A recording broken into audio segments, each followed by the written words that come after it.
এর সাথে পরিকল্পনা আছে যে কোনো মূল্যে এই দেশের মানুষের ভোটের অধিকারকে রক্ষা করা। ভোটের অধিকারকে রক্ষা করা, বাক স্বাধীনতা যেমন হচ্ছে ভোটের অধিকারকে রক্ষা করা। কাজেই মানুষ যখন ভোটের অধিকার রক্ষা করবেন, মানুষ তখন নির্দ্বিধায় ভোট দিবে। যেহেতু আমরা বিশ্বাস করি না নিশিরাতের নির্বাচনে, আমরা বিশ্বাস করি না আমির নির্বাচনে, কাজেই মানুষকে মুক্তভাবে ভোট দিতে হবে। এবং মুক্তভাবে যখন ভোট দিবে মানুষ, তখন কিন্তু মানুষ অনেক কিছু বিবেচনা করবে, চিন্তা ভাবনা করবে, তারপরে সে ভোট দিবে।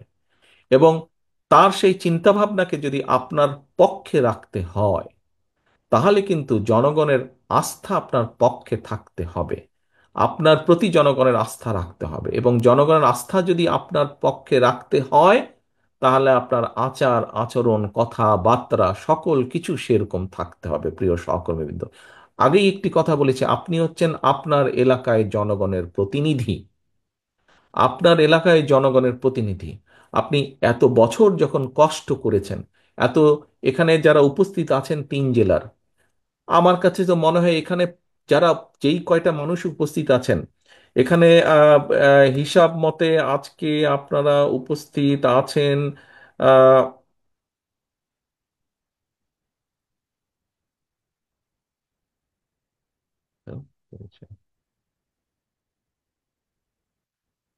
আপনারা আজকে গাজীপুর থেকে, আমার হিসাবে আমি যে হিসাব পেয়েছি, গাজীপুর থেকে প্রায় 810 জন উপস্থিত আছেন, ঢাকা জেলায় আছেন 750 জন, নারায়ণগঞ্জে আছেন 965 জন মানুষ উপস্থিত আছেন। এই যে প্রায় 3000-এর কাছাকাছি মানুষ যে আপনারা উপস্থিত আছেন এখানে, বলে দেওয়া যায় মোটামুটি যে প্রত্যেকটা মানুষের বিরুদ্ধে না হলেও একটি করে হলো, এই স্বৈরাচারের আমলে একটি করে হলো মিথ্যা বা গায়েবী মামলা আছে, মিনিমাম। আছে না?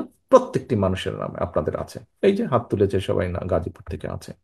এখন প্রিয় সহকর্মী, এই যে ঢাকা জেলা থেকে হাত তুলেছে, আহ নারায়ণগঞ্জ থেকেও হাত তুলেছে, প্রত্যেকটা মানুষ।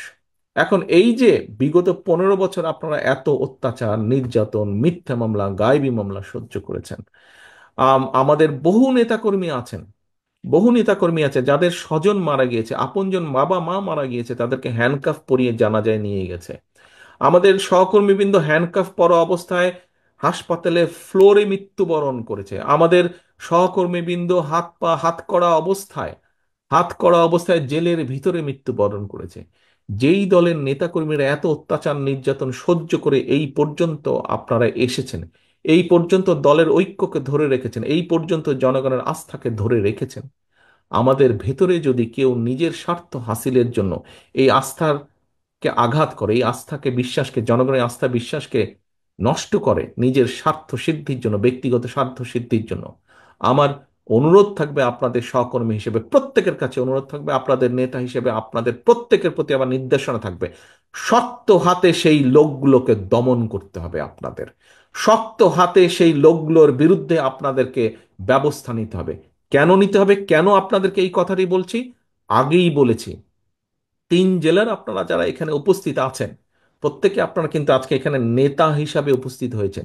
এই যে কর্মশালায় উপস্থিত হয়েছেন, নেতা হিসাবে উপস্থিত হয়েছেন। আপনার অধীনস্থ অনেক নেতাকর্মী আছে, প্রত্যেককে আপনাদের খেয়াল রাখতে হবে। তাদের অধীনে আবার যারা আছে, খেয়াল রাখতে হবে যাতে নিজের স্বার্থ হাসিলের জন্য দলের সুনাম কেউ নষ্ট করতে না পারে, নষ্ট করতে না পারে। এটি খেয়াল রাখতে হবে। প্রিয় সহকর্মী, প্রত্যেক জায়গায় আমি এই কথা বলছি। আরেকটি কথা আপনাদের সামনে উল্লেখ করতে চাই। দেখুন, স্বৈরাচার, আপনারা এখানে পোড় খাওয়া প্রত্যেকে রাজনীতিবিদ, প্রত্যেকে পোড় খাওয়া রাজনীতিবিদ। হ্যাঁ, আমরা আজকে 31 দফা নিয়ে আলোচনা করেছি।